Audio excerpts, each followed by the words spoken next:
നമസ്കാരം. 2012 മാർച്ച് 30 വൈകുന്നേരം ഒരു 7 മണിയായി കാണും. എറണാകുളത്തെ ലേക്ഷർ ഹോസ്പിറ്റലിലെ ഡോക്ടർ ഷബീർ അദ്ദേഹത്തിന്റെ ഫോണിൽ ഒന്ന് കയറുന്നത് ആ നിമിഷത്തിലാണ്. അന്ന് ശരിക്കും തിരക്കിട്ട ദിവസമായിരുന്നതുകൊണ്ട് പകല് ഫോൺ നോക്കാൻ ഷബീറിന് പറ്റിയിരുന്നില്ല. സമയം കിട്ടിയപ്പോൾ ഫോൺ കയ്യിലെടുത്തതാണ്. അപ്പം അതുപോലെ ഫോൺ ഓണാക്കി ആ ഫോണിൽ അദ്ദേഹം ഓരോ കാര്യങ്ങളായി നോക്കാൻ തുടങ്ങിയപ്പോഴാണ് അമ്പരപ്പിക്കുന്ന ഒരു കാര്യം അദ്ദേഹത്തിന് ശ്രദ്ധയപ്പെടുന്നത്. അയാളുടെ സിമ്മ് ഡീആക്ടിവേറ്റ് ചെയ്യപ്പെട്ടിരിക്കുകയാണ്. അയാൾക്ക് ഒന്നുമായി കോൺടാക്ട് ചെയ്യാൻ പറ്റുന്നില്ല. കുറച്ച് ഫേസ്ബുക്ക് ആക്ടിവിറ്റീസും അത്യാവശ്യം കുറച്ച് വാട്സാപ്പും ഒഫീഷ്യലായിട്ടുള്ള കുറേയേറെ കാര്യങ്ങളൊക്കെ ആ സിമ്മുമായി കണക്റ്റാണ്. ഒരു കാര്യവും നോക്കാൻ പറ്റുന്നില്ല. സിമ്മ് ഡീആക്ടിവേറ്റ് ചെയ്യപ്പെട്ടിരിക്കുന്നു. വോഡഫോൺ കമ്പനിയുടെ സിമ്മാണ് ഷബീർ ഉപയോഗിക്കുന്നത്. ഷബീർ ഉടൻ തന്നെ വോഡഫോൺ കമ്പനിയിലെ അദ്ദേഹത്തിൻ്റെ ഒരു സുഹൃത്തിനെ കോൺടാക്ട് ചെയ്തു. എറണാകുളത്ത് തന്നെയുള്ള ആ സുഹൃത്തിനോട് കാര്യം പറഞ്ഞതും പുള്ളി അതൊന്ന് നോക്കാമെന്ന് ഏറ്റു. എങ്ങനെയാണ് ഡീആക്ടിവേറ്റ് ചെയ്തതെന്ന് അറിയണമല്ലോ. അതിനുവേണ്ടി ആ സുഹൃത്ത് അവരുടെ വെബ്സൈറ്റ് വഴി ആ വിവരങ്ങൾ പരിശോധിച്ചപ്പോൾ ഒരു ഡ്യൂപ്ലിക്കേറ്റ് സിമ്മ് ഷബീറിന്റെ പേരിൽ എടുത്തിരിക്കുന്നതായി കണ്ടു. ആ സിമ്മ് എടുത്തതിന് ശേഷമാണ് ഈ സിമ്മ് ഡീആക്ടിവേറ്റ് ചെയ്യപ്പെട്ടിരിക്കുന്നത്. ആ സുഹൃത്ത് ഉടൻ തന്നെ ഷബീറിനെ വിളിച്ചു.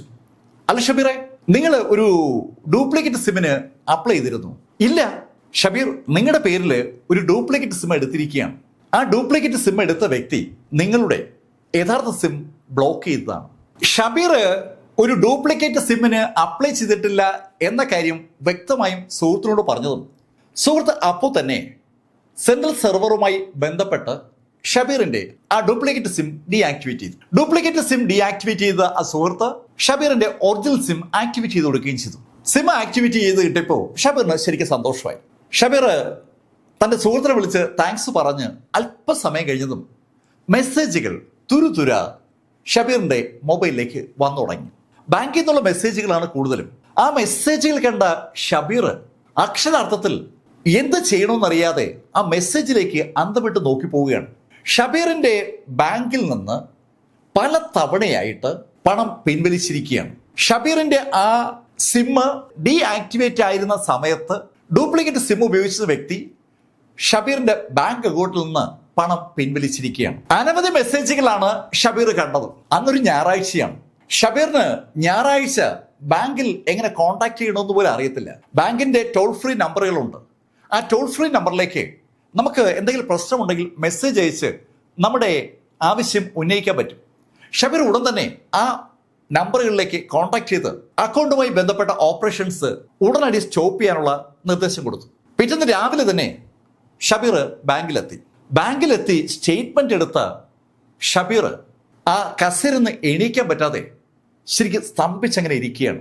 ബാങ്കിലെ ഉദ്യോഗസ്ഥരൊക്കെ ഷബീറിന്റെ അടുത്തുണ്ട്.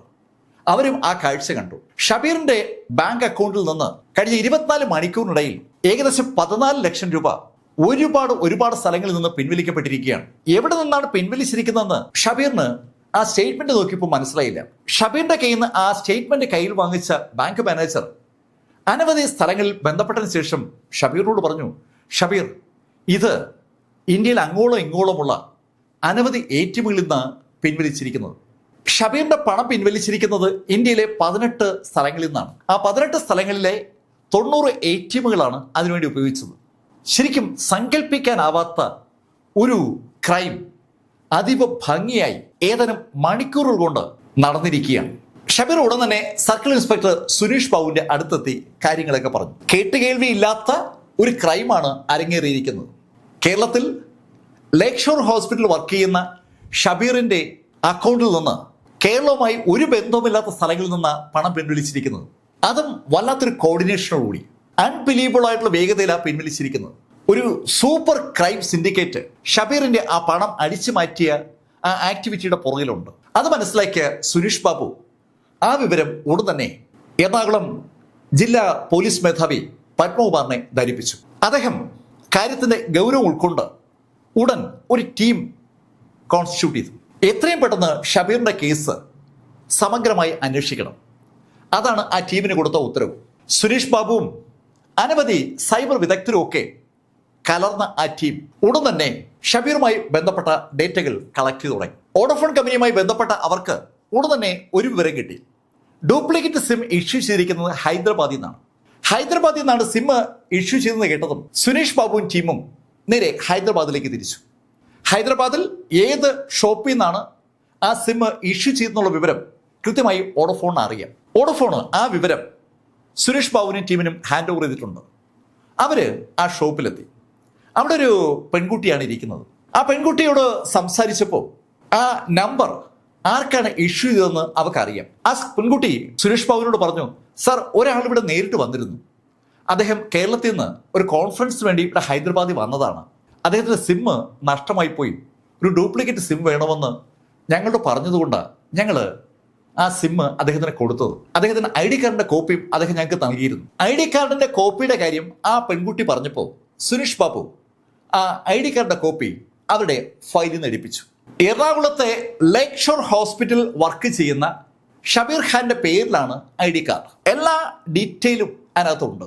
ഷബീർ ഖാറിന്റെ പേര്, വയസ്സ്, അഡ്രസ്സ്, ഡേറ്റ് ഓഫ് ബർത്ത് എല്ലാം ഉണ്ട്. പക്ഷേ ഒരു കാര്യം മാത്രം വ്യത്യാസം, അത് ഫോട്ടോയിലാണ്.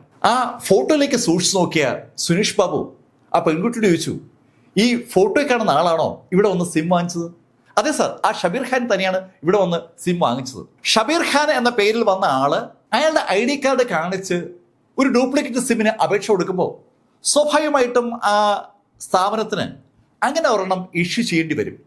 അത് മാത്രമേ ആ സ്ഥാപനം ചെയ്തിട്ടുള്ളൂ.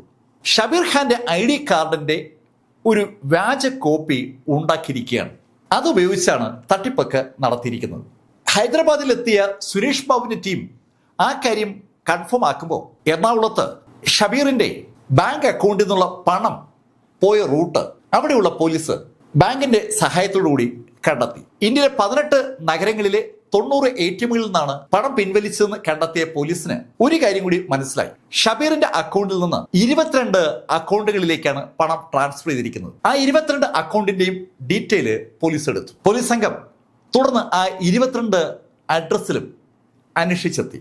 ആ അഡ്രസ്സുകളിൽ അന്വേഷിച്ചെത്തിയപ്പോഴാണ് തികച്ചും രസകരമായ ഒരു കാര്യം പോലീസ് മനസ്സിലാക്കുന്നത്. ആ 22 പേർക്കും അങ്ങനെ ഒരു ബാങ്ക് അക്കൗണ്ട് ഉള്ളത് പോലും അറിയില്ല. അവരൊക്കെ ഹൈദരാബാദിലെ ഒരു കൺസ്ട്രക്ഷൻ കമ്പനിയിൽ വർക്ക് ചെയ്യുന്ന ആളുകളാണ്. അവർക്ക് അങ്ങനെ ബാങ്ക് അക്കൗണ്ട് ഉള്ള കാര്യം അറിയില്ല എന്ന് പറഞ്ഞപ്പോൾ പോലീസിനും ഒരു അതിശയം. പോലീസ് അവരോട് ചോദിച്ചു, നിങ്ങൾ എപ്പോഴെങ്കിലും നിങ്ങളുടെ ID കാർഡ് ആർക്കെങ്കിലും ഹാൻഡ് ഓവർ ചെയ്തിട്ടുണ്ടോ? സർ, ഞങ്ങളിവിടെ വന്ന കാലഘട്ടത്തിൽ ഈ സ്ഥാപനം ഞങ്ങൾ ഇന്ന് കുറെ കാര്യങ്ങൾ ഒപ്പിട്ട് വാങ്ങിച്ചിരുന്നു. ID കാർഡിന്റെ കോപ്പിയും വാങ്ങിച്ചിരുന്നു.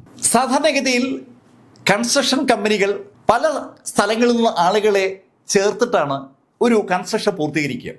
പല സ്റ്റേറ്റുകളിൽ നിന്നുള്ള ആളുകളാകുമ്പോൾ അവരുടെ ഐഡന്റിറ്റി കൺസ്ട്രക്ഷൻ കമ്പനിക്ക് കൃത്യമായിട്ട് അറിയണം. അതിനുവേണ്ടി ID കാർഡിന്റെ കോപ്പിയും അവരുമായി ബന്ധപ്പെട്ട സ്ഥാപന ജംഗമ സ്വത്തുക്കളുടെ ഒക്കെ കോപ്പികൾ വാങ്ങിച്ചു വയ്ക്കും. ആ കൂട്ടത്തിൽ എവിടെയും വാങ്ങിച്ചിരിക്കുകയാണ്. അത് പോലീസിന് മനസ്സിലായി. പോലീസ് അവരോട് ചോദിച്ചു, അല്ല, നിങ്ങൾ ആരെങ്കിലും ബാങ്ക് അക്കൗണ്ട് തുടങ്ങാനായി ഇവിടെ ഏതെങ്കിലും പേപ്പർ സൈൻ ചെയ്ത് കൊടുത്തായി ഓർക്കുന്നുണ്ടോ? അങ്ങനെ പോലീസ് ചോദിച്ചപ്പോൾ ആ കൂട്ടത്തിൽ ഒരു ചെറുപ്പക്കാരൻ പറഞ്ഞു, സാർ, ഞാൻ ഓർക്കുന്നുണ്ട്. നമ്മൾ ഇവിടെ ജോലിക്ക് വന്ന സമയത്ത് ഞങ്ങൾ എല്ലാവരെയും കൊണ്ട് ബാങ്ക് അക്കൗണ്ട് തുടങ്ങാനായി ഒരു ഫോം ഒപ്പിടിച്ച് വാങ്ങിച്ചിരുന്നു. ബാങ്ക് അക്കൗണ്ട് വഴി അവരാരും പണം സ്വീകരിക്കാറില്ല, ക്യാഷ് ആയിട്ടാണ് ശമ്പളം വാങ്ങുന്നത്. അതുകൊണ്ട് തന്നെ അക്കൗണ്ടിന് വേണ്ടി ഒപ്പിട്ട് കൊടുത്ത കാര്യം ബാക്കിയുള്ള ആളുകളൊക്കെ മറന്നുപോയിരുന്നു. പോലീസ് ചോദിച്ചപ്പോഴാണ് ആ ചെറുപ്പക്കാരൻ ആ കാര്യം ഓർമ്മ വന്നത്. അവൻ ആ കാര്യം പോലീസിനോട് പറഞ്ഞതും പോലീസ് അതിന്റെ സംഘാടകനായ ആളുടെ അടുത്തെത്തി. അയാളുടെ കാര്യം തിരക്കിപ്പോ അയാൾ അത് ഓർക്കുന്നുണ്ട്. ശരിയാ സാർ, ഇവിടെ വരുന്ന എല്ലാവരിൽ നിന്നും ആപ്ലിക്കേഷൻ ഫോം സ്വീകരിക്കുകയും ബാങ്ക് അക്കൗണ്ടിന് ഒപ്പിടിച്ച് വാങ്ങിക്കുകയും ചെയ്യുന്ന ഒരു പതിവ് നേരത്തെ ഉണ്ടായിരുന്നു. സാർ, ഞങ്ങളല്ല അത് ചെയ്യുന്നത്. ഞങ്ങളുടെ മുകളിൽ ഒരു ഓഫീസുണ്ട്, അവരുടെ ആളുകൾ വന്നാൽ അത് ചെയ്യുന്നത്. അതുകൊണ്ട് ഈ കാര്യത്തിൻ്റെ ബാക്കിയൊന്നും നമുക്കറിയില്ല. നിങ്ങളുടെ ഹയർ ഓഫീസ് എവിടെയാണ്? സാർ, ഇവിടെ ഹൈദരാബാദിൽ തന്നെയാണ്. പോലീസ് ആ അഡ്രസ്സ് കണ്ടെത്തി ആ അഡ്രസ്സിൽ പറയുന്ന സ്ഥലത്തെത്തി. അവിടെ എത്തിയപ്പോൾ പോലീസ് കാണുന്നത് വലിയൊരു ഓഫീസിന് പകരം ഒരു വീടാണ്. ആ വീടിന് ഈ പറയുന്ന ഒരു ഹയർ ഓഫീസിന്റെ ഒരു ലക്ഷണവുമില്ല. പോലീസ് ആ ഹയർ ഒഫീഷ്യലിനെ തിരക്കി എത്തിയ വീട്ടിൽ യഥാർത്ഥത്തിൽ ആ വ്യക്തി ഉണ്ട്. പക്ഷെ അയാൾക്ക് എണീക്കാൻ പറ്റുന്നില്ല. അയാൾ 2 കാലും തളർന്നു കിടക്കുകയാണ്. കിടക്കയിൽ അയാൾ പാരാലിസിസ് ആയിട്ട് കിടക്കാൻ തുടങ്ങിയിട്ട് കാലം ഒരുപാടായെന്നാണ് അയാളോട് സംസാരിച്ചപ്പോൾ പോലീസിന് മനസ്സിലായത്. അയാൾക്ക് ഈ പോലീസ് പറയുന്ന കാര്യങ്ങളെക്കുറിച്ച് ഒരു അറിവുമില്ല. അങ്ങനെ പോലീസിനോട് പറഞ്ഞ അയാൾ ഒരു കാര്യം കൂടി പോലീസിനോട് പറഞ്ഞു, സാർ, എൻ്റെ ഈ കമ്പനി ആക്റ്റീവ് അല്ലാതായിട്ട് കാലം ഒരുപാടായി. പണ്ടൊക്കെ ഞാനും നിങ്ങൾ ഈ പറയുന്ന പോലെ കാര്യങ്ങളൊക്കെ ചെയ്തിരുന്നു. ഇപ്പോൾ അങ്ങനെയുള്ള ആക്ടിവിറ്റീസ് ഒന്നും ഇല്ല. എണീക്കാൻ പറ്റിയാലല്ലോ സാർ എന്തെങ്കിലും ചെയ്യാൻ പറ്റും. അയാളുടെ നിസ്സഹായ അവസ്ഥ അയാളുടെ വാക്കുകളിൽ പ്രകടമാണ്. പോലീസിന് എന്തോ ഒരു കബളിപ്പിക്കൽ നടന്നിരിക്കുന്നുവെന്ന് ഏതാണ്ട് വ്യക്തമാണ്. പക്ഷെ എന്താണ് ആ കബളിപ്പിക്കൽ എന്ന് ചോദിച്ചാൽ പോലീസിന് അറിയില്ല. എന്തായാലും സുരേഷ് ബാബുവും സംഘവും ആ വീട്ടിൽ നിന്ന് പുറത്തേക്ക് ഇറങ്ങിയാണ്. പുറത്തേക്ക് ഇറങ്ങി വരുമ്പോൾ അവരുടെ കണ്ണുകൾ വളരെ വളരെ യാദൃശ്യവശാൽ അകത്തുള്ള ഒരു മുറിയുടെ ജനാലയിൽ ഒന്ന് പതിച്ചു. ആ ജനാലയിലെ ഒരു പാളി പകുതി തുറന്നിരിക്കുകയാണ്. ഗ്ലാസ് ഉള്ള ജനാലയാണ്. ആ ജനാലയിലെ ഗ്ലാസിൽ വളരെ യാദൃശ്യമായിട്ട് സുരേഷ് ബാബു നോക്കിയതും ആ ഗ്ലാസിൽ 2 കണ്ണുകൾ സുരേഷ് ബാബു കണ്ടു. ശരിക്കും ആ ഗ്ലാസ്സിലേക്ക് ഒരു മനുഷ്യൻ നോക്കുകയാണ്. അയാള് പോലീസിനെ തന്നെ ആ ഗ്ലാസ്സിലോട് നോക്കിയിരിക്കുകയാണ്. സുരേഷ് പെട്ടെന്ന് തിരിഞ്ഞ് അയാളുടെ കൂടെയുള്ള പോലീസുകാരെ നോക്കിയിട്ട് ആ മുറിക്ക് നേരെ ഓടി. അവരാ മുറിയിൽ ഓടി ചെല്ലുമ്പോൾ അതിനകത്ത് 2 ചെറുപ്പക്കാരുണ്ട്. അവരുടെ മുന്നിൽ ലാപ്ടോപ്പും ഉണ്ട്. ഒരു ചെറുപ്പക്കാരൻ ലാപ്ടോപ്പിൽ എന്തൊക്കെയോ ചെയ്തുകൊണ്ടിരിക്കുകയാണ്. മറ്റേ ചെറുപ്പക്കാരനാണ് പകുതി തുറന്നു വെച്ചിരിക്കുന്ന ആ ജനാലയിലെ ഗ്ലാസ്സിലൂടെ ആ വീടിൻ്റെ മുൻഭാഗത്തുള്ള പോലീസിനെ നിരീക്ഷിച്ചുകൊണ്ടിരുന്നത്. വളരെ വളരെ യാദൃശ്യവശാലാണ് സുരേഷിന്റെ കണ്ണുകൾ ആ ഗ്ലാസ്സിൽ പതിഞ്ഞത്. യുറേക്ക എന്നൊക്കെ വിളിച്ചു പോകുന്ന ശൈലിയിലുള്ള ഒരു കണ്ടെത്തലാണ് സുരേഷ് നടത്തിയത്. സുരേഷ് നേരത്തെ ആ ഓഡോഫോണിന്റെ ഡ്യൂപ്ലിക്കേറ്റ് സിം വിറ്റ കടയിൽ നിന്ന് കളക്ട് ചെയ്ത ID കാർഡിന്റെ കോപ്പിയിൽ കണ്ട ഫോട്ടോയ്ക്കും അകത്തിരിക്കുന്ന ആ വ്യക്തിക്കും തമ്മിൽ നല്ല സാമ്യം. കുറെ കൂടി വ്യക്തമായി പറഞ്ഞാൽ ഈ ആളുടെ ഫോട്ടോയാണ് ആ ID കാർഡിൽ ഒട്ടിച്ചിരിക്കുന്നത്. സുരേഷ് അവർ 2 പേരെയും വിത്ത് ലാപ്ടോപ്പോട് കൂടി കസ്റ്റഡിയിലെടുത്തു. അവരെ കസ്റ്റഡിയിലെടുത്ത് കൊണ്ടുവരുമ്പോൾ സ്വാഭാവികമായിട്ടും അവിടെ അനങ്ങാൻ കിടക്കുന്ന ആ ആള് വെറുതെ വിട്ടിട്ട് പോകാൻ പറ്റില്ലല്ലോ. അയാളെ കൂടി കസ്റ്റഡിയിലെടുത്തു. അയാൾക്ക് കാര്യങ്ങളൊക്കെ നന്നായിട്ട് അറിയാമെന്ന് പകൽ പോലെ വ്യക്തമാണ്. അയാൾ പറഞ്ഞിട്ടാണ് ഈ കാര്യങ്ങൾ ചെയ്യുന്നതെന്ന് ആ ചെറുപ്പക്കാർ സുരേഷിനോട് പറയുകയും ചെയ്തു. സുരേഷ് ബാബുവും ടീമും ആ 3 പേരെയും ചോദ്യം ചെയ്തു തുടങ്ങി. ഹൈദരാബാദിലെ പോലീസ് അവർക്കൊപ്പം ഉണ്ട്. തെലുങ്കിലാണ് ആ 3 പേര് സംസാരിക്കുന്നത്. അവർ സംസാരിക്കുന്നത് ഇംഗ്ലീഷിലേക്ക് മാറ്റി പറയുന്ന ജോലിയാണ് ഹൈദരാബാദ് പോലീസിനുള്ളത്. ചോദ്യങ്ങൾ ചോദിച്ചു തുടങ്ങിയപ്പോഴാണ് വളരെ രസകരമായ ചില കാര്യങ്ങൾ പോലീസിന് മനസ്സിലാവുന്നത്. ആ 3 സംഘം യഥാർത്ഥത്തിൽ ഒരു ഹവാല റാക്കറ്റുമായി ബന്ധപ്പെട്ട് വർക്ക് ചെയ്യുന്ന ആളുകളാണ്. പോലീസ് അവരുടെ ലാപ്ടോപ്പ് പരിശോധിച്ചു തുടങ്ങി. ലാപ്ടോപ്പ് പരിശോധിച്ച പോലീസിന് ഒത്തിരിയേറെ ഇൻഫർമേഷൻ കിട്ടി. ആ ലാപ്ടോപ്പിൽ ധാരാളം പണ ഇടപാടുകളുടെ രേഖകളുണ്ട്. ഹവാല പണമിടപാടുമായി ബന്ധപ്പെട്ട് പ്രവർത്തിക്കുന്ന ആളുകളായതുകൊണ്ട് സ്വാഭാവികമായിട്ടും അത്തരത്തിലുള്ള ഇടപാടുകൾ ആ ലാപ്ടോപ്പിനകത്ത് ഉണ്ടായിരിക്കാൻ സാധ്യതയുണ്ടല്ലോ. ആ ഹവാല ഇടപാടുകളുമായി ബന്ധപ്പെട്ട ഡേറ്റകൾ പോലീസ് ഇങ്ങനെ പരിശോധിച്ചു വരുമ്പോൾ പോലീസിന്റെ കണ്ണിൽ ആക്സിസ് ബാങ്കിന്റെ പേര് തെളിഞ്ഞു. എറണാകുളത്തെ ആക്സിസ് ബാങ്കിലാണ് ഷബീർ ഖാന് അക്കൗണ്ട് ഉള്ളത്. ആ അക്കൗണ്ടിൽ നിന്നുള്ള പണം ഇവിടെ പല അക്കൗണ്ടുകളിലായിട്ട് വന്നിരിക്കുന്നതായിട്ട് പോലീസ് കണ്ടു. ആ അക്കൗണ്ട് വളരെ ശ്രദ്ധിച്ച് പരിശോധിച്ച പോലീസിന് വിശദമായ മറുപടി ആ ചെറുപ്പക്കാരിൽ നിന്ന് കിട്ടുകയും ചെയ്തു. പലപ്പോഴും അവരുമായി ബന്ധപ്പെട്ട ആളുകൾ ഇതുപോലെ പണം ഇട്ടുകൊടുക്കും. ഒരുപാട് അക്കൗണ്ടുകളിലായിരിക്കും ആ പണം വരുന്നത്. ആ അക്കൗണ്ടുകളുമായി ബന്ധപ്പെട്ട ATM കാർഡുകൾ അവർ ഏൽപ്പിച്ചിട്ടുണ്ട്. ആ ATM കാർഡുകൾ അവരുടെ മേലധികാരികൾ പറയുന്നത് പോലെ യൂസ് ചെയ്യുകയാണ് അവർ ചെയ്യേണ്ടത്. ആ ATM കാർഡുകൾ ഉപയോഗിച്ച് അവർ പണം ആർക്കും സംശയം തോന്നാത്ത രീതിയിൽ രാജ്യത്തിൻ്റെ വിവിധ ഭാഗങ്ങളിൽ പോയി എടുക്കണം. അതിന് ഈ 3 ടീമിന് അനുബന്ധ സംവിധാനമുണ്ട്. ഒറ്റ ദിവസം കൊണ്ട് തന്നെ പലപ്പോഴും അവരെ പണം പിൻവലിക്കും. പണം പിൻവലിക്കാൻ ചിലപ്പോൾ 1 മണിക്കൂറൊക്കെ സമയം കിട്ടത്തുള്ളൂ. ആ 1 മണിക്കൂർ കൊണ്ട് അവര് ആ മൊത്തം പണവും പിൻവലിക്കണം. 10ഉം 20ഉം 50ഉം 100ഉം ATMകളിൽ നിന്നാണ് അവർ പണം പിൻവലിക്കുക. ഇവിടെ ഈ ആക്സിസ് ബാങ്കുമായി ബന്ധപ്പെട്ട പണമിടപാട് അവര് 1 മണിക്കൂർ കൊണ്ട് തന്നെ കംപ്ലീറ്റ് ചെയ്തിരുന്നു. 18 സ്ഥലങ്ങളിലുള്ള 90 ATMകളിൽ നിന്നാണ് ആ പണം ഈ ടീം പിൻവലിച്ചത്. അവർ ക്യാഷായി പിൻവലിച്ച സംഖ്യ അവർക്ക് ആ ജോലി ഓഫർ ചെയ്ത ആളുകൾ പറയുന്ന സ്ഥലത്ത് ക്യാഷായിട്ട് തന്നെ അവർ ഹാൻഡ് ഓവർ ചെയ്യണം. അല്ലെങ്കിൽ അവർ പറയുന്ന അക്കൗണ്ടിലേക്ക് ഇട്ടു കൊടുക്കണം. ഇതാണ് സ്ഥിരമായി നടന്നു വരുന്ന പരിപാടി. ഇവിടെ ഈ പണം അവര് ക്യാഷായിട്ട് തന്നെ പറഞ്ഞ സ്ഥലത്ത് ഹാൻഡ് ഓവർ ചെയ്തു. അതിനവർക്ക് പ്രതിഫലം കിട്ടി. ആ പ്രതിഫലം ഈ ATMകളിൽ നിന്ന് പണം പിൻവലിച്ച ആളുകളുമായിട്ട് ഈ 3 ടീം ഷെയർ ചെയ്യുകയും ചെയ്തു. ശരിക്കും പ്രോഫിറ്റബിൾ ആയിട്ടുള്ള ഒരു ബിസിനസ്സാണ് അവരെ സംബന്ധിച്ചിടത്തോളം ഈ പണം പിൻവലിച്ചു കൊടുക്കുക എന്ന് പറയുന്ന പരിപാടി. ആരുടെയോ പണം, ആരുടെയോ ATM കാർഡ്, ആരുടെയോ പിൻ നമ്പർ, ഇതിലൊന്നിലും അവർക്ക് ബന്ധമില്ല. ജസ്റ്റ് കാർഡ് ഇടുക, അതിൽ പറയുന്ന പണം എടുക്കുക, ആ പണം പറയുന്ന സ്ഥലത്ത് പറയുന്ന സമയത്ത് എത്തിക്കുക. അതിന് നിശ്ചിത തുക കമ്മീഷൻ കിട്ടും. അതിലവർ സംതൃപ്തരായി മുന്നോട്ട് പോകുമ്പോഴാണ് ഇപ്പോൾ പോലീസിന്റെ പിടി വീണിരിക്കുന്നത്. ഇത്രയും കാര്യങ്ങൾ കേട്ടതും പോലീസ് ചോദിച്ചു, ഇതൊരു തട്ടിപ്പാണെന്ന് നിങ്ങൾക്ക് അറിയില്ലായിരുന്നു? സർ, അങ്ങനെ നമുക്ക് തോന്നിയിരുന്നില്ല.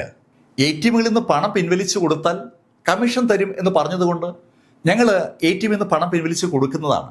അതിനകത്ത് ഒരു തട്ടിപ്പുള്ള കാര്യം ഞങ്ങൾ ശ്രദ്ധിച്ചിരുന്നില്ല. പിന്നെ ഈ കാർഡ് എടുത്തതും സർ, അതും തികച്ചും അതിശയകരമായ ഒരു കാര്യമാണ്. ഞങ്ങൾക്ക് സാധാരണഗതിയിൽ ആളുടെ ഫോട്ടോ പതിച്ച ID കാർഡുകളാണ് കിട്ടുക. ആ ID കാർഡ് കൊടുത്ത് സിം വാങ്ങിച്ച് അയച്ചു കൊടുക്കുന്ന പദവിയെ ഞങ്ങൾക്കുള്ളൂ.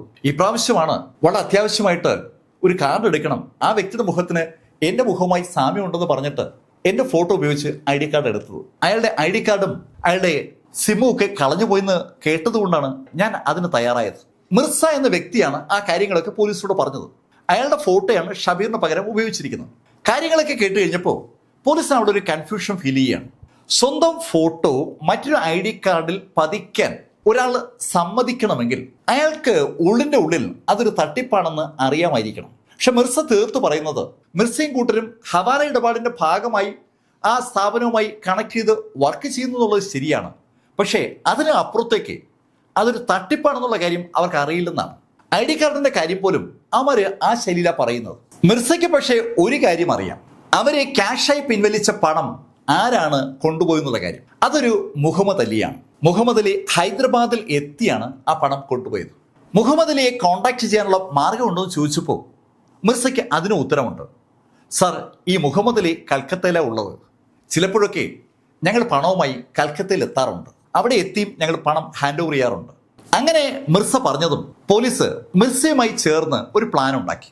മുഹമ്മദ് അലിയെ കോണ്ടാക്ട് ചെയ്യാനുള്ള ഒരു പദ്ധതിയാണ് പോലീസ് ഉണ്ടാക്കിയത്. പോലീസ് സംഘം മിർസയും മറ്റ് 2 പേരെയും കൊണ്ട് നേരെ കൽക്കത്തയ്ക്ക് എത്തി. കൽക്കത്ത റെയിൽവേ സ്റ്റേഷനിൽ വെച്ചിട്ടാണ് സാധാരണഗതിയിൽ ഈ മുഹമ്മദ് അലിയുമായി മിർസ കണ്ടുമുട്ടുക. അവർക്കൊരു സ്ഥിരം പോയിന്റ് ഉണ്ട്. ആ പോയിന്റിൽ താൻ കാത്തു നിൽക്കുന്നു എന്നുള്ള കാര്യം മിർസ പോലീസിന്റെ സാന്നിധ്യത്തിൽ ഫോണിലൂടെ മുഹമ്മദ് അലിയെ അറിയിച്ചു. വൈകുന്നേരം 3:30 മണിക്ക് അയാൾ അവിടെ ഉണ്ടാകുമെന്നാണ് മിർസ മുഹമ്മദ് അലിയോട് പറഞ്ഞത്. മിർസയും പോലീസും ഒരു സ്ഥലത്ത് അങ്ങനെ മാറി പതുങ്ങി നിൽക്കുമ്പോൾ ഏകദേശം ഒരു 3:20 ആയപ്പോൾ നല്ല പൊക്കമുള്ള ഒരു മനുഷ്യൻ ആ സ്പോട്ടിലേക്ക് നടന്നു വരുന്നത് പോലീസിന്റെ ശ്രദ്ധയപ്പെട്ടു. പോലീസ് മിർസയെ നോക്കിയതും മിർസ പോലീസിനോട് അധികം ആംഗ്യം കാണിച്ചു. ആ മനുഷ്യൻ നടന്നെത്തി ആ മിർസ പറഞ്ഞ സ്ഥലത്തെത്തിയതും മിർസ അയാൾക്ക് നേരെ നടന്നു. മിർസയെ കണ്ടപ്പോൾ ആ മനുഷ്യൻ ഒന്ന് പുഞ്ചിരിച്ചു. മിർസയും അയാളും സംസാരിച്ചുകൊണ്ടിരിക്കുമ്പോൾ മുഹമ്മദ് അലി മനസ്സിൽ വിചാരിക്കാത്ത ഒരു കാര്യം നടന്നു. അയാളെ മിർസയും പോലീസ് അങ്ങ് വളഞ്ഞു. മിർസയുടെ മുന്നിൽ വെച്ച് മുഹമ്മദ് അലി അയാളുടെ ലാപ്ടോപ്പ് എടുത്ത് ചില കാര്യങ്ങൾ കാണിച്ചുകൊണ്ടിരിക്കുകയായിരുന്നു. അതുകൊണ്ട് തന്നെ പോലീസ് അയാളെ വളഞ്ഞത് അയാളുടെ ശ്രദ്ധയപ്പെട്ടില്ല. പോലീസ് മുഹമ്മദ് അലിയെ കൈയോട് പിടികൂടിയിരിക്കുന്നു എന്ന് പറയാം. മുഹമ്മദ് അലിയെ കൈയോട് പിടികൂടിയ പോലീസിന് മുഹമ്മദ് അലി കുറച്ചുകൂടി വിവരങ്ങൾ കൈമാറി. അയാളും യഥാർത്ഥത്തിൽ ഒരു ഹവാല ഏജന്റാണ്. ഈ മിർസയെ പോലെ ഈ ചെയിനിന്റെ ഭാഗമായ ഒരു കക്ഷി. മുഹമ്മദ് അലിക്ക് കിട്ടുന്ന ടാസ്കുകളാണ് മുഹമ്മദ് അലി മിർസയെ പോലുള്ള ആളുകൾക്ക് വീതം വെച്ച് കൊടുക്കുന്നത്. ചില സമയത്ത് ഇതുപോലെ ATMകളിൽ നിന്ന് പണം പിൻവലിക്കാനുള്ള ടാസ്ക് ആയിരിക്കും. ആ ടാസ്ക് മിർസയ്ക്ക് കൊടുത്തതുപോലെ മുഹമ്മദ് അലി വേറെയും മിർസകൾക്ക് കൊടുക്കും. ഒരുപാട് മിർസകൾ മുഹമ്മദ് അലിയുടെ കീഴിലുണ്ട്. അതുകൊണ്ടാണ് രാജ്യത്തെ 18 നഗരങ്ങളിൽ നിന്ന് ഒരേ സമയത്ത് 90 ATMകളിൽ നിന്നായി ഷബീറിന്റെ പണം പിൻവലിക്കപ്പെട്ടത്. അതൊരു വലിയ നെറ്റ്വർക്കിന്റെ ഭാഗമാണ്. ആ നെറ്റ്വർക്ക് കൈകാര്യം ചെയ്യുന്നത് യഥാർത്ഥത്തിൽ മുഹമ്മദ് അലിയാണ്. മുഹമ്മദ് അലിക്ക് പണം മിർസ ഉൾപ്പെടെയുള്ള ടീമിൽ നിന്ന് സ്വീകരിക്കുന്ന ജോലിയുണ്ട്. സ്വീകരിക്കുന്ന സമയത്ത് മിർസ ഉൾപ്പെടെയുള്ള ടീമുകൾക്ക് അർഹതപ്പെട്ട കമ്മീഷനൊക്കെ കൊടുത്തതിന് ശേഷം മുഹമ്മദ് അലി അയാളുടെ കമ്മീഷൻ എടുക്കും. ബാക്കിയുള്ള തുക അയാൾ മറ്റൊരു വ്യക്തിക്ക് കൊടുക്കണം. അയാൾ അത് പറഞ്ഞതും പോലീസ് മുഹമ്മദ് അലിയോട് ചോദിച്ചു, അയാളുടെ പേരെന്താണ്? സർ, അദ്ദേഹത്തിന്റെ പേര് അയൻ മുഖർജി എന്നാണ്. അദ്ദേഹം ഈ കൽക്കത്ത തന്നെയാണ് ഉള്ളത്. അദ്ദേഹം എന്നെ കോണ്ടാക്ട് ചെയ്യും. ആ സ്ഥലത്ത് ഞാൻ ചെന്ന് പണം ഹാൻഡ് ഓവർ ചെയ്യും. അദ്ദേഹം വഴിയാണ് സർ എനിക്ക് ഓർഡറുകൾ കിട്ടുന്നത്. ഒരു ഹവാല ആക്ടിവിറ്റിയുടെ കണ്ണികൾക്ക് മുകളിലുള്ള ആളിന്റെ താമസ സ്ഥലം അറിയാൻ പറ്റത്തില്ല. മുകളിലുള്ള ആളിന് മാത്രമേ അറിയാവൂ. ആ ആള് കോണ്ടാക്ട് ചെയ്യുന്ന രീതിയും അവർക്കറിയാമായിരിക്കും. പലപ്പോഴും ഫോൺ കോൾ വഴിയല്ല കോണ്ടാക്ട് ചെയ്യുക, മറ്റ് മാർഗങ്ങളും കോണ്ടാക്ട് ചെയ്യാനുണ്ട്. ഒരു തരത്തിലും പോലീസ് അവരെ പിടിക്കാതിരിക്കാനുള്ള എല്ലാ സംവിധാനങ്ങളും അവര് ഒരുക്കിയിട്ടുണ്ട് എന്നുള്ളതാണ് സത്യം. ഈ കേസ് അന്വേഷിക്കുന്ന സുരേഷ് ബാബുവും ടീമും ശരിക്കും അവരുടെ ആ ഹവാല രീതി വളരെ സശ്രദ്ധം പഠിക്കുകയാണ്. ശരിക്കും ഈ അയൻ മുഖർജിയെ മുഹമ്മദ് അലിക്ക് അങ്ങനെ എളുപ്പം കോണ്ടാക്ട് ചെയ്യാൻ പറ്റില്ല. അയൺ മുഖർജിയാണ് മുഹമ്മദ് അലിയെ കോണ്ടാക്ട് ചെയ്യുക. താഴ്ന്ന് മുകളിലോട്ടുള്ള കോണ്ടാക്ട് ഒരു തരത്തിലും അനുവദനീയമല്ല. മിർസയും മുഹമ്മദ് അലിയും തമ്മിൽ കാലങ്ങൾ കൊണ്ട് ഒരു ബന്ധം ഉണ്ടായത് കൊണ്ടാണ് ശരിക്കും മിർസയ്ക്ക് മുഹമ്മദ് അലിയെ കോണ്ടാക്ട് ചെയ്യാൻ പറ്റിയത്. അങ്ങനെ കോണ്ടാക്ട് ചെയ്തത് കൊണ്ടാണ് ഇപ്പോൾ മുഹമ്മദ് അലി പോലീസിന്റെ കയ്യിലിരിക്കുന്നത്. അയൺ മുഖർജി ഒരു പഠിച്ച കള്ളനാണ്. അയാൾ മുഹമ്മദ് അലിക്ക് കോണ്ടാക്ട് ചെയ്യാനുള്ള നമ്പർ കൊടുത്തിട്ടേ ഇല്ല. പക്ഷെ മുഹമ്മദ് അലിയുടെ നമ്പർ അയാളുടെ കയ്യിലുണ്ട്. മുഹമ്മദ് അലി എവിടെയൊക്കെ ഉണ്ടാകുമെന്നും അയൺ മുഖർജിക്ക് അറിയാം. സുനീഷും സംഘവും മുഹമ്മദ് അലിക്കൊപ്പം അങ്ങനെ കാത്തിരിക്കുകയാണ്. എന്തായാലും ഈ മോഷണത്തിന്റെ രുചി പഠിച്ചുപോയ ആ കള്ളന്മാർ മോഷ്ടിക്കാനുള്ള അടുത്ത അവസരം കിട്ടുമ്പോൾ ഉറപ്പായും മുഹമ്മദ് അലിയെ കോണ്ടാക്ട് ചെയ്യും. കാരണം മുഹമ്മദ് അലിയുടെ കീഴിലാണ് അടിപൊളി നെറ്റ്വർക്ക് ഉള്ളത്. മിർസകളെല്ലാം ഈ പറഞ്ഞ മുഹമ്മദ് അലിയുടെ കീഴിലാണ്. അതൊരു നല്ല നെറ്റ്വർക്കാണ്. എത്ര പണം വേണമെങ്കിലും നിമിഷ നേരം കൊണ്ട് ഇന്ത്യയിലെ വിവിധ നഗരങ്ങളിൽ നിന്ന് പിൻവലിക്കാനുള്ള ഒരു ശൃംഖലാ സംവിധാനം മുഹമ്മദ് അലിക്ക് ഉണ്ട്. പോലീസ് അങ്ങനെ കാത്തിരിക്കുമ്പോൾ അയൺ മുഖർജി മുഹമ്മദ് അലിയെ കോണ്ടാക്ട് ചെയ്തു. അയാൾ അവിടെ കൽക്കത്തയിൽ തന്നെയുള്ള ഹൗറ ബ്രിഡ്ജിന് സമീപത്ത് ഒരു പാർക്കിൽ വൈകുന്നേരം 4 മണിക്ക് എത്തുമെന്നാണ് മുഹമ്മദ് അലി അറിയിച്ചത്. പോലീസിന് ആ വാർത്ത കേട്ടപ്പോൾ വല്ലാത്തൊരു ആശ്വാസമായി. അനവധി നാള് മുഹമ്മദ് അലിക്കൊപ്പം കാത്തിരിക്കേണ്ടി വരുമോ എന്ന് സംശയിച്ചിരിക്കുമ്പോഴാണ് തികച്ചും അപ്രതീക്ഷിതമായി അയൺ മുഖർജി മുഹമ്മദ് അലിയെ കോണ്ടാക്ട് ചെയ്തത്. ഹൗറ ബ്രിഡ്ജ് വളരെ തിരക്കുള്ള ഒരു സ്ഥലമാണ്. ആ ബ്രിഡ്ജിന് സമീപത്ത് ഒരു ക്ഷേത്രവും മറ്റ് സംവിധാനങ്ങളൊക്കെ ഉണ്ട്. അവിടെ അയൺ മുഖർജി മുഹമ്മദ് അലിയോട് പറഞ്ഞ സ്ഥലത്ത് മുഹമ്മദ് അലി അങ്ങനെ കാത്തിരിക്കുമ്പോൾ പോലീസ് അല്പം മാറി പല സ്ഥലത്തായി വേഷപ്രച്ഛന്നരായി അങ്ങനെ നിൽക്കുകയാണ്. 4 മണിക്കാണ് അയൺ മുഖർജി മുഹമ്മദ് അലിയെ കാണാൻ വരുമെന്ന് പറഞ്ഞത്. സമയം 3:45 4 ആകാറായപ്പോൾ പോലീസിന്റെ ടെൻഷൻ ഇങ്ങനെ കൂടിക്കൂടി വരികയാണ്. മുഹമ്മദ് അലി സ്ഥിരമായി നിൽക്കുന്ന സ്ഥലത്ത് തന്നെ നിൽക്കുകയാണ്. അയാൾ ഇത്തരം ആക്ടിവിറ്റീസിലൂടെ ഒരുപാട് തവണ കടന്നു പോയിട്ടുള്ള ഒരു ശൈലിയിലാണ് പെരുമാറുന്നത്. അയാളെങ്ങാനും അയൺ മുഖർജിക്ക് ഏതെങ്കിലും ശൈലിയിൽ ഒരു സൂചന കൊടുത്താൽ അയൺ മുഖർജി അവിടുന്ന് മാറും. അത് പോലീസിനറിയാം. മുഹമ്മദ് അലി ഓടി രക്ഷപ്പെടാതിരിക്കാനുള്ള നടപടികളും പോലീസ് എടുത്തിട്ടുണ്ട്. അതിനിടയിലാണ് അങ്ങനെ അവർ നോക്കി നിൽക്കുമ്പോൾ അല്പം പൊക്കം കുറഞ്ഞ ഒരു മനുഷ്യൻ മുഹമ്മദ് അലിയെ ലക്ഷ്യമാക്കി നടന്നു വരുന്നത് പോലീസിന്റെ ശ്രദ്ധയിൽപ്പെട്ടത്. വേറെയും ആളുകൾ അതുവഴി നടന്നു വരുന്നുണ്ട്. ഇതിലേതാണ് ഈ മുഖർജി എന്ന് ചോദിച്ചാൽ പോലീസിന് അറിയില്ല. മുഹമ്മദ് അലിയുടെ മുഖത്ത് നിന്ന് അത് വായിച്ചെടുക്കാന്ന് വെച്ചാൽ അതിലേറെ പ്രയാസമാണ്. പക്ഷെ അങ്ങനെ പോലീസ് കാത്തിരിക്കുമ്പോഴേക്കും ഒരു മനുഷ്യൻ വളരെ കൂളായിട്ട് നടന്നു വന്ന് മുഹമ്മദ് അലിയുടെ സമീപത്ത് മുഹമ്മദ് അലിയോട് സംസാരിക്കാതെ അവിടെ ഹൗറ ബ്രിഡ്ജിലേക്ക് നോക്കിക്കൊണ്ട് വെറുതെ നിന്നു. ആ സമയത്ത് ഹൗറ ബ്രിഡ്ജിലേക്ക് നോക്കി നിൽക്കുന്ന മുഹമ്മദ് അലിയുടെ ഇടത് കൈ ഒന്ന് ചലിച്ചു. അതൊരു സിഗ്നലാണ്. ആ സിഗ്നലിന്റെ അർത്ഥം മനസ്സിലാക്കിയ പോലീസ് നിമിഷ നേരം കൊണ്ട് അവരെ രണ്ടുപേരെയും വളഞ്ഞു. മുഖർജിക്ക് എന്തെങ്കിലും ചെയ്യാൻ കഴിയും മുമ്പ് അയാൾ സുനീഷ് ബാബുവിന്റെ ടീമിന്റെ കസ്റ്റഡിയിലായി. കേരള പോലീസും ഹൈദരാബാദ് പോലീസും ചേർന്നിട്ടാണ് കൽക്കത്തയിൽ ആ ഹൗറ ബ്രിഡ്ജിന് സമീപത്ത് മുഖർജിയെ പൊക്കിയിരിക്കുന്നത്. മുഖർജിയെ അവര് ചോദ്യം ചെയ്തു തുടങ്ങി. അയാളുടെ കയ്യിൽ നിന്ന് പോലീസിന് അധികം ഒന്നും കിട്ടിയതുമില്ല. പക്ഷെ ഒരു കാര്യം കിട്ടി, അയാളുടെ ടെലിഫോൺ. ആ ടെലിഫോണിൽ ഒരു മെയിലിലേക്ക് അയാൾ കോണ്ടാക്ട് ചെയ്യുന്നത് കൃത്യമായി കാണാം. ആ ഒരൊറ്റ മെയിലേ യഥാർത്ഥത്തിൽ ഈ മുഖർജി ഉപയോഗിക്കത്തുള്ളൂ. മുഖർജിയെ കോണ്ടാക്ട് ചെയ്യുന്ന മെയിൽ മുഖർജി മറുപടി കൊടുക്കാറുണ്ട്. അത് ആരുടെ മെയിലാണെന്ന ചോദ്യത്തിന് ഉത്തരം പറയാൻ മുഖർജി ബാധ്യസ്ഥനായതുകൊണ്ട് മുഖർജി ആ ആളുടെ പേര് പറഞ്ഞു. സാർ, അതൊരു ഫെലിക്സ് ആണ്. ഈ ഫെലിക്സ് ആണ് എനിക്ക് നിർദ്ദേശങ്ങൾ നൽകുന്നത്. ഫെലിക്സ് എവിടെയാണ് താമസിക്കുന്നത്? സാർ, അതെനിക്കറിയില്ല. മെയിലിലൂടെ മാത്രമേ ഞാൻ കോണ്ടാക്ട് ചെയ്തിട്ടുള്ളൂ. പോലീസ് ശരിക്കും പെട്ടതുപോലെയായി. മെയിലിലൂടെ മാത്രം പരിചയമുള്ള ഒരു വ്യക്തി നൽകുന്ന നിർദ്ദേശങ്ങൾ അതുപോലെ തന്നെ മുഖർജി മുഹമ്മദ് അലിയെ അറിയിക്കും. മുഹമ്മദ് അലിയെ താഴെ മിർസ ഉൾപ്പെടെയുള്ള ആളുകൾക്ക് കൊടുക്കും. ആ സംഘം അവർക്ക് കിട്ടുന്ന നിർദ്ദേശം നടപ്പിലാക്കി കഴിയുമ്പോൾ ഒരു ക്രൈം അതിൻ്റെ ഒരു ഘട്ടം പൂർത്തീകരിക്കും. എന്നാലും ഇത് കൊള്ളാലോ, കാണാത്ത ഒരാള് കൊടുക്കുന്ന നിർദ്ദേശം അതുപോലെ പാലിക്കുന്ന മുഖർജിയുടെ ആ രീതി പോലീസിൽ ഒരു കൗതുകവും അതേസമയം സംശയവും ഉണ്ടാക്കി. ഫെലിക്സിന്റെ പേര് കേട്ടപ്പോൾ ഹൈദരാബാദ് പോലീസിന്റെ ഭാഗമായി കേരള പോലീസിന്റെ ഒപ്പം ഉണ്ടായിരുന്ന DOSP അവരോട് പറഞ്ഞു, ഈ ഫെലിക്സ് ഹൈദരാബാദിൽ ജയിലിലാണല്ലോ. ഒരു ഹവാല ഇടപാടുമായി ബന്ധപ്പെട്ട ഒരു ഫെലിക്സ് കഴിഞ്ഞ കുറേ നാളുകളായി ഹൈദരാബാദ് പോലീസിന്റെ കസ്റ്റഡിയിലാണ്. ആ കാര്യം ഹൈദരാബാദ് പോലീസ് പറഞ്ഞതും ആ NDA ടീം കൽക്കട്ടയിൽ നിന്ന് നേരെ ഹൈദരാബാദിലേക്ക് തിരിച്ചു. അവിടുത്തെ ജയിലിൽ ഫെലിക്സിനെ അവർ പോയി കണ്ടു. ശരിക്കും സന്തോഷത്തോടു കൂടിയാണ് ഈ എൻറ്റയർ പോലീസ് സംഘവും ഫെലിക്സിനെ കാണാനായി ഹൈദരാബാദിലെ ജയിലിലെത്തിയത്. കഴിഞ്ഞ കുറേ നാളുകളായിട്ട് ഫെലിക്സ് ജയിലിലാണ്. അയാളൊരു കുഴപ്പക്കാരനായ കുറ്റവാളിയാണെന്നുള്ള കാര്യം ഹൈദരാബാദ് പോലീസിന് അറിയാം. സ്വാഭാവികമായിട്ടും ഹൈദരാബാദ് പോലീസിന് വല്ലാത്ത സന്തോഷമുണ്ട്. ആ സന്തോഷം ഫെലിക്സിനെ കാണുന്ന നിമിഷത്തിൽ പോലീസിന്റെ മുഖത്തുമുണ്ട്. ഫെലിക്സിനെ പക്ഷേ പോലീസ് അയാളെ ചോദ്യം ചെയ്ത് തുടങ്ങിയപ്പോൾ വല്ലാത്തൊരു അമ്പരപ്പ്. സർ, നിങ്ങൾ ഈ ആരെക്കുറിച്ചാണ് പറയുന്നത്? മുഖർജി എന്നുള്ള ഒരാളെ എനിക്ക് അറിയത്തു പോലുമില്ല. ഏയ് ഫെലിക്സ്, നീ കള്ളം പറയണ്ട.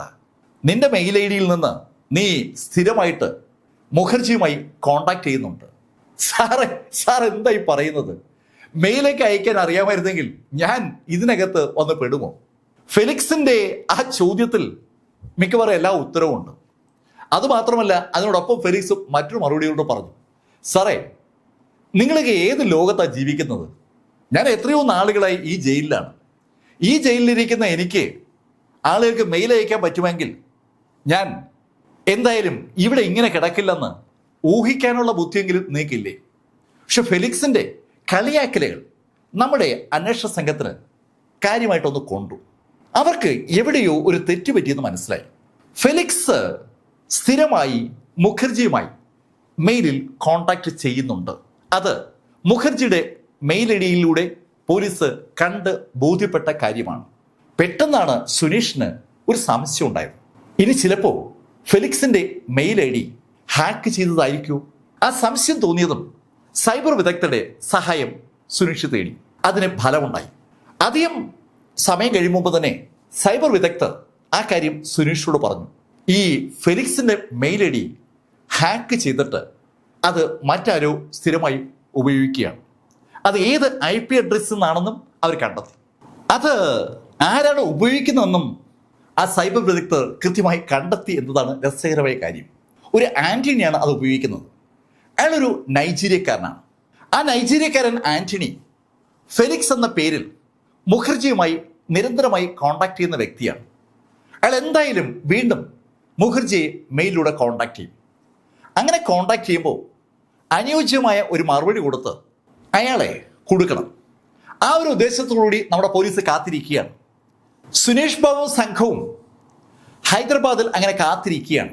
ഒരു ദിവസമായി, 2ആയി, 3ആയി, ഒരാഴ്ചയായിട്ടും ആന്റണി മുഖർജിയെ കോണ്ടാക്ട് ചെയ്യുന്നേയില്ല. പോലീസ് മുഖർജിയും മുഹമ്മദ് അലിയും സെയിന ഉൾപ്പെടെയുള്ള ടീമുമായിട്ട് നേരെ എറണാകുളത്തേക്ക് മടങ്ങിയെത്തി. ഒരു വലിയ സംഘത്തിനെയാണ് അവർ കൊണ്ടുവന്നിരിക്കുന്നത്. അവരങ്ങനെ കാത്തിരിക്കുകയാണ്.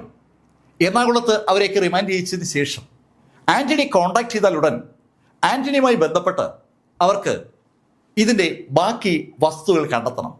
പക്ഷേ 90 ദിവസം ആകാറായിട്ടും ആന്റണി മുഖർജിയെ കോണ്ടാക്ട് ചെയ്തതേയില്ല. കേസ് ഫിനിഷ് ചെയ്യാൻ പറ്റാത്ത ഒരവസ്ഥയിലേക്ക് അന്വേഷണ സംഘത്തിൻ്റെ ചുമതല വഹിക്കുന്ന IG പത്മകുമാറും ടീമും എത്തി. ശരിക്കും നമ്മുടെ അന്വേഷണ ഉദ്യോഗസ്ഥർ കണ്ണിൽ എണ്ണ ഒഴിച്ച് കാത്തിരിക്കുകയാണ് ആന്റണി കോണ്ടാക്ട് ചെയ്യുമെന്ന് വിചാരിച്ചിട്ട്. 90 ദിവസം കഴിഞ്ഞ് ദിവസങ്ങളും മാസങ്ങളും അങ്ങ് നീണ്ടോടുകൂടി അറസ്റ്റ് ചെയ്ത മുഴുവൻ ആളുകൾക്കും ജാമ്യം കിട്ടുകയും ചെയ്തു. അവരൊക്കെ ജാമ്യത്തിലിറങ്ങി രാജ്യത്തിൻ്റെ വിവിധ ഭാഗങ്ങളിലേക്ക് മൂവ് ചെയ്തതിനു ശേഷവും നമ്മുടെ അന്വേഷണ സംഘത്തിന് ആ കേസ് ക്ലോസ് ചെയ്യാൻ പറ്റിയില്ല. അതുമാത്രമല്ല, ആ ലേക്ഷർ ഹോസ്പിറ്റലിലെ ഷബീറിന് ആ പണം തിരിച്ചു കിട്ടിയതുമില്ല. അയാളുടെ പണം രാജ്യത്തിൻ്റെ വിവിധ ഭാഗങ്ങളിലെ ATMകളിലൂടെ പുറത്തു പോയി എന്നുള്ള കാര്യം മാത്രമാണ് അയാൾക്ക് പോലീസ് ആകെ ഉറപ്പ് കൊടുത്ത കാര്യം.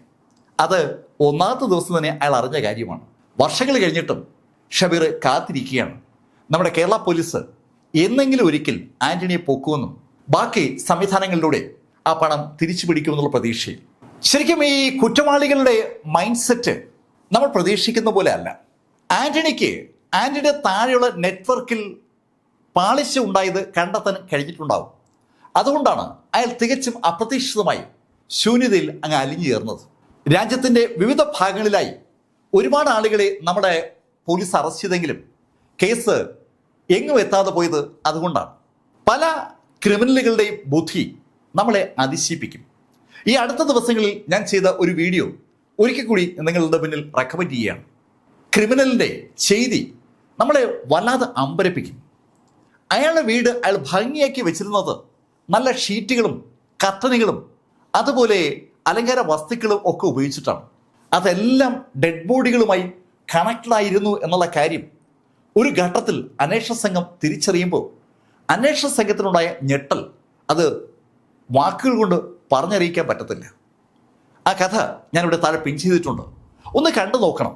നമ്മളെല്ലാവരെയും അമ്പരപ്പിക്കുന്ന ബുദ്ധിശക്തി ഈ ക്രിമിനലുകൾക്ക് എങ്ങനെ ഉണ്ടാകുന്നു എന്നുള്ളത് ഒരു പഠനം അർഹിക്കുന്ന കാര്യമാണ്.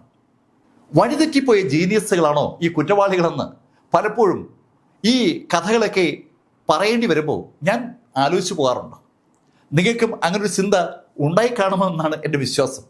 എന്തായാലും ഈ കഥകളൊക്കെ നിങ്ങളോട് പറഞ്ഞത് എം ലൈഫിൽ നിന്ന് BS ചന്ദ്രമോഹൻ. കമന്റിൽ ചെയ്യുക. Thank you.